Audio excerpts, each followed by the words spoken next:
Magandang araw po. Happy birthday po sa inyong lahat. Dito na naman po tayo upang magbahagi ng mga balita.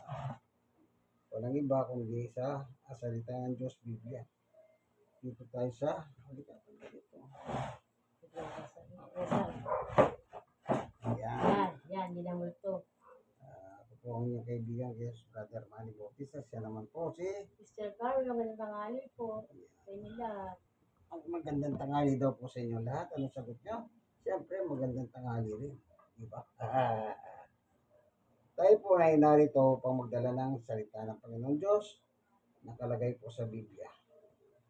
Ngayon, ang ating babasahin, pero bago tayo magbabasa, tayo muna ay papalahot sa panalangin. Hingin natin ang tungat patnubay ng Diyos upang maunawaan natin ang kanyang turot aral. Panginoon Diyos, ang Ama na makapangyarihan sa lahat. Minsan pa, samahan mo kami ng aming pagbubulay ng iyong salita. Buksan ang puso't isip ng bawat isa sa pangalan ni Jesus. Amen. Ang sabi po sa kasulatan, tayo pong lahat ay nagkasala. Tandaan ninyo yan, wala pwedeng magsabi na wala kang kasalanan. Lahat tayo may kasalanan sa Diyos. Yan po ang nakasulat sa banal na kasulatan. Dito po sa kasulatan ang nakalagay ay ito. Ito, babasahin natin, ano?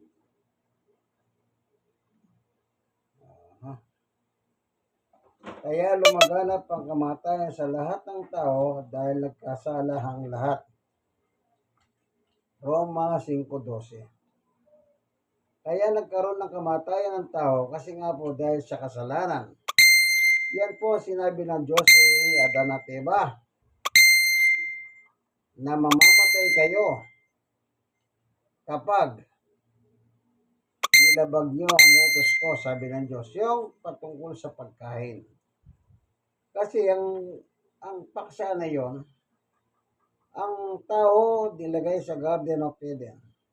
Ang sabi ng Diyos, lahat ng bunga ng punong kahoy ay makakain nyo, liban doon sa isa. Kasi pag pinakyalaman nyo yun, kinain nyo ang bunga na yon, kayo'y mamamatay, sabi ng Diyos. Kaya dito sinabi ni Pablo, kaya lahat pala namamatay dahil sa kasalanan. Ang kasalanan doon ay yung paglabag sa utos ng Diyos na huwag kainin yung bunga na sa gitna ng Garden of Eden. Yun ang kasalanan, yung hindi pagsunod sa salita ng Diyos. Ngayon, kapag sinabi mong wala kang kasalanan, ang sabi sa kasulatan ay ito po. Sa unang Juan 1:8, kung sinasabi natin wala tayong kasalanan, dinadaya natin ang ating sarili at wala sa atin ang katotohanan. Yes. Kung sinasabi natin wala tayong kasalanan, ginagawa natin sinungaling ang Diyos at wala sa atin ang kanyang salita. Napaka-bigat pala ng kahulugan pag sinabi ng isang tao, ako naman wala akong kasalanan eh. Pag sinabi mo pala yun, sabi ni Juan, ginagawa mo sinungaling ang Diyos. Sinong may sabi kay Pablo lahat nagkasala? Ang Diyos. Kasi si Apostol Pablo ay apostol ni Kristo. Kanino galing ang aral ni Kristo? Sa Diyos. Kaya yung aral ni Pablo sa Galacia, ang sabi ni Apostol Pablo ay ito. Sa libro ng Galacia, ganito po ang mababasa natin. Sa 1:11-12.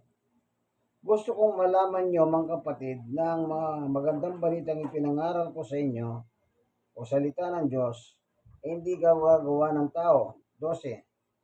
at hindi ko rin ito tinanggap kanino man mula sa tao, kundi pinayag sa akin mismo ng Panginoong Yesukristo.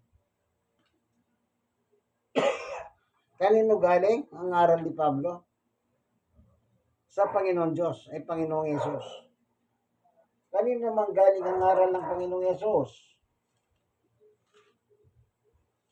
Dito sa 1 chapter 12, 49. Sapagkat ang mga aral ko hindi galing sa sarili ko lamang, kundi galing sa mga nagsugo sa akin. Siya ang nag-uutos kung ano ang sasabihin ko. Maliwanag. Ang aral na dala ni Jesus galing sa Diyos. Ang aral na dala ni Jesus galing sa Diyos. At ang aral ni Pablo galing kay Jesus. So maliwanag po, tayong mga tao po, yung sulat ng mga lingkod ng Diyos sa Biblia, dapat nating matutunan. Si Juan naman, ang sabi niya, lahat nagkasala. O sabi ni Pablo sa 5:12 ng Roma, kaya namamatay ang tao dahil sa kasalanan. Yun ang sinabi ng Diyos kay Adan at Eva. Mamamatay kayo kapag yung bunga na nasa gitna ng halaman ang kinain niyo. Namatay ba si Adan at Eva? Opo. E di sana hanggang ngayon buhay sila. Wala silang kamatayan kasi wala silang kasalanan. Nang pumasok ang kasalanan, nagkaroon ng kamatayan. Kaya lumaganap ang sabi niya, yung kamatayan sa lahat ng mga tao. Kaya tayo po namamatay tayo dahil sa kasalanan. Kasi lahat po naman tayo ay nagkasala sa Diyos. Yan ang sabi ni Apostol Pablo. Basahin natin. Sa chapter 3, verse 10. Gaya na sinasabi ng kasulatan, walang matuwid sa paningin ng Diyos, wala kahit isa. So, ibig sabihin, wala palang matuwid kahit isa sa atin. Kahit si Pablo man, na sinabi niya na lahat nagkasala, siya mismo, si Pablo, umaamin sa kanyang kasalanan. 1 Timoteo 1:12. Nagpapasalamat ako kay Kristo Jesus na ating Panginoon, nagbigay sa akin ng lakas na maglingkod sa Kanya dahil itinuring niya akong mapagkakatiwalaan, kaya pinili niya akong maglingkod sa Kanya. 13. Kahit nilapastahan ko siya noong una, bukod pa riyan, ninusig at nilait ko ang sumasampalataya sa Kanya. Ngunit, kinahawaan ako ng Diyos dahil ginawa ko ito noong hindi pa ako sumasampalataya sa Kanya at hindi ko alam ang ginagawa ko. 14. Sadyang napakalaki ng biyaya na ipinagkaloob sa akin ng Panginoon, pati ng pag-ibig at pananampalataya na napasa atin dahil kay Jesucristo. 15. Narito ang katotohanan dapat paniwalaan ng lahat. Naparito si Kristo Jesus sa mundo para iligtas sa mga makasalanan at ako ang pinaka makasalanan sa lahat. Ano sabi ni Pablo? Ako ang pinaka makasalanan sa lahat. Makasalanan tayo. Sinabi ni Pablo yan. Pero masigit ang kanyang kasalanan na ginawa. Bakit? Lahat ng tagasunod ni Jesus, yun ang kanyang pinapatay sa kanyang panahon. Tayo, hindi tayo ganun eh. Pero, ano sabi niya? Tapat ang pasabing ito na dapat paniwalaan ng lahat. Kaya naparito si Jesus upang iligtas ang mga makasalanan. At ako pinakamasama, sabi niya. Kaibigan, kung di nyo pa po sinusuko ang buhay nyo kay Jesus, panahon na po para isuko ninyo ang buhay nyo kay Jesus. Bakit? Siya lang ang kailangan natin, wala nang iba. Ang tagapagligtas po natin, walang iba kundi ang ating Panginoong Yesus na pinadala ng Diyos dito sa ibabaw ng lupa. Hindi po siya pinadala para parusahan tayo, kundi pinadala siya upang iligtas tayo niya. Ganito po ang mababasa sa 1:3:16 at saka 17. Basahin po natin. Sapagkat ganito ang pag-ibig ng Diyos sa mga tao sa sanlibutan, ibinigay ang kanyang kaisa-isang anak, si Jesus, upang sino man sumampalataya sa kanya kay Jesus, hindi mapahamak kundi magkaroon ng buhay na walang hanggan. 17. Sapagkat hindi sinugo ng Diyos ang kanyang anak si Jesus dito sa mundo upang atulan ng parusa ang mga tao, kundi upang iligtas sila. Yan ang layunin bakit po pinadala si Jesus dito sa lupa.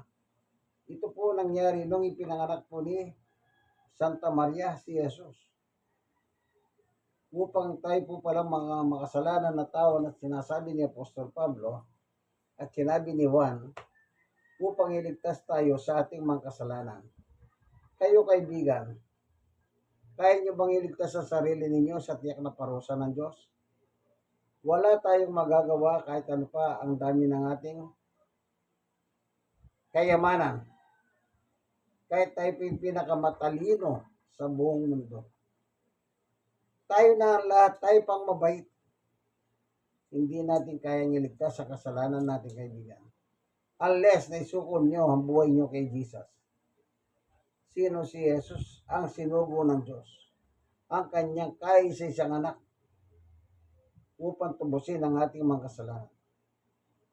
Ayon sa sulat ni Apostol Pedro, dito sa San Pedro, chapter 1, verse 2:24. Ganito po ang mababasa.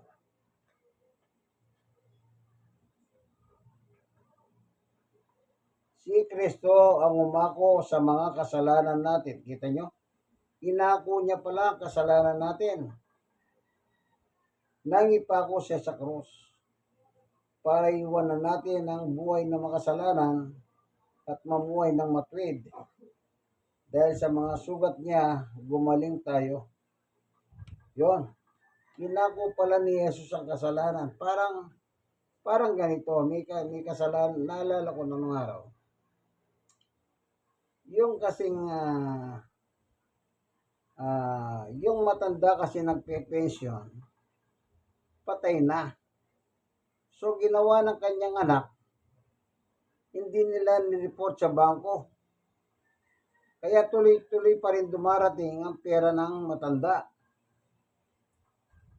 Ngayon, nung araw, pagka ang isang pasyente matanda na, kailangan dalhin mo siya sa bangko para makita ng teller kung buhay pa yung pensioner. So, dahil matagal ng patay, ang ginawa nila, naghanap sila ng matanda. Kaya pagkuha nila ng pension, dinadala yung matanda at nakasakay sa wheelchair. Pag nakita na ng teller yon, ibibigay yung pension. Ngayon dumating ang panahon, nabuking sila na niloloko nila yung bangko. Kaya sabi nung nanay,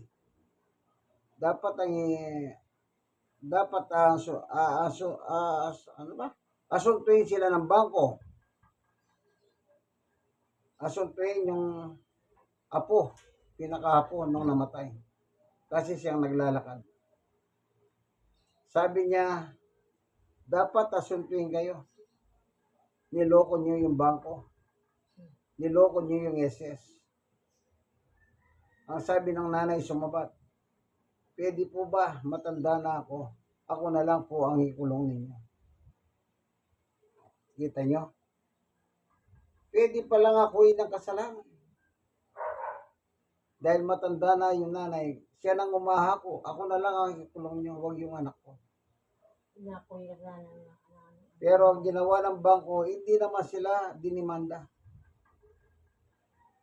At nireport na lang ng bangko na yung pensioner patay na. Hindi po pwede yun sa Diyos. Yung kasalanan natin sa Diyos, hindi pwedeng akuin ng ating mga magulang. Halimbawa, sabi ng tatay mo, Panginoon Diyos, sa akin nyo na lang ipataw yung kasalanan ng anak ko. Hindi po pwede yun. Kaya inako ni Jesus ang lahat ng kasalanan ng tao. Si Jesus lang ang pwedeng tumubos sa atin. Kasi po wala siyang kasalanan. ang sabi sa Biblia, hindi siya nagkasala. So, inialay ni Jesus ang kanyang buhay para sa ating kasalanan, kaibigan. So, anong dapat natin gawin? Isuko ang buhay natin kay Jesus. Isuko natin ang buhay natin kay Jesus. Para saan? Para tayo po ay matubos.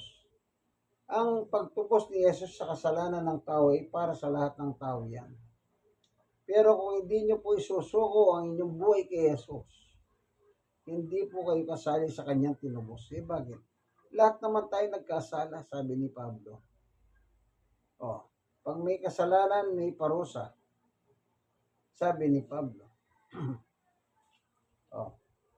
Kaya pag hindi mo sinuko ang buhay mo, hindi ka kasali sa tinubos ni Jesus. Hallelujah. Kaya tandaan niyo po, tayo bilang mga tao na bubuhay sa ating panahon, tayo po'y nagkasala sa Diyos. Kung tayo po'y nagkasala, hinako na ni Jesus, isuko na lang ang buhay natin sa Kanya.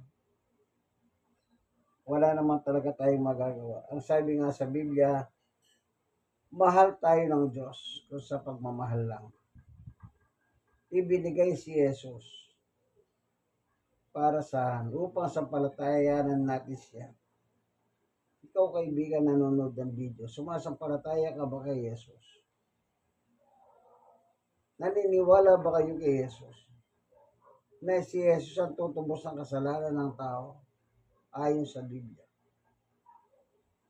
Kaya tatandaan natin, kaya pinadala pala ang Panginoong Yesus dahil hindi natin kaya bayaran ang ating kasalanan sa Diyos.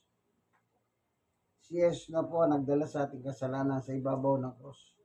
Siya pong naghirap, nagdusa at namatay. Naalala niyo po ba nang nagpapasa siya ng krus? Yun po yung bigat ng ating kasalanan, yung sa krus. Kaya ilang beses po siyang bumagsak ng sa krus. Hindi ba yun napakarami? Sapagkat nahihirapan na po ang kanyang pangkatawang panlupa. Si Jesus po bilang anak ng Diyos, nagsakripisyo ang Diyos. Nagsakripisyo ang Diyos. Nagsakripisyo ang kanyang anak upang iligtas tayo kasi mahal niya tayo. Naalala niyo po nang nakapako na siya sa cross. Anong sabi niya? Ama, patawarin mo sila sapagkat hindi nila alam ang kanilang mga ginagawa. Di po ba yun? Isa sa kanyang winika sa ibabaw ng cross na yun. Ama, patawarin mo sila. Hindi nila alam ang ginagawa nila. Kasi kung alam lang po ang ginagawa, hindi na tayo dapat iningi ng tawad ng Diyos kung paano tayo matubos ng kasalanan. Tandaan niyo po yan, kaibigan. Sa panahon ng mga Pentecostes, yung mga alagad ni Jesus, ang sabi sa 5:42 ng Gawa. Ganito po ang mababasa. Araw-araw pumupunta sila sa mga templo at sa mga bahay-bahay. Patuloy ang kanilang pagtuturo at pangangaral ng banal, pangangaral ng magandang balita na si Yesu Kristo o si Jesus ang Kristo. Ibig sabihin, siya po ang tagapagligtas. Yan ang ibig sabihin ng Kristo. Misaya, tagapagligtas. Kaya kaibigan, isuko nyo na po ang buhay ninyo kay Jesus. Kasi po, wala tayong ibang tagapagligtas kundi siya. Hindi po tayo kayang iligtas ng ating kapwa-tao. Lalo na yung mga iba, pati yung mga santo o santa ang tinatawag nila, dinadasalan, hindi na po kailangan yan. Si Jesus po namatay at nabuhay na maguli. Yun po ang completion ng ating salvation. Kung hindi siya nabuhay sa cross, hindi po tayo maliligtas. Subalit ang kanyang kamatasan sa cross, yun po ang nagdala sa ating kaligtasan. Hallelujah. Maraming salamat po sa iyo, Panginoon Diyos, sa iyong patutuho sa amin. Tinuruan mo kami na kung sino ang aming tagapagligtas, walang iba kundi yung anak na si Jesus. Pagpalain mo ngayon ng video ito, yung mga manonood ng video sa social media, sa YouTube. Bless mo po sila, O Diyos, sa ngalan ni Jesus. Amen. Dito tayo sa Barangay 102, Zone 8, District 1, Tondo, Manila, sa tahanan ni Sister Carmen. Yan. Sa kanila po ito at hindi sila humupa. God bless us po sa inyo. Bye-bye.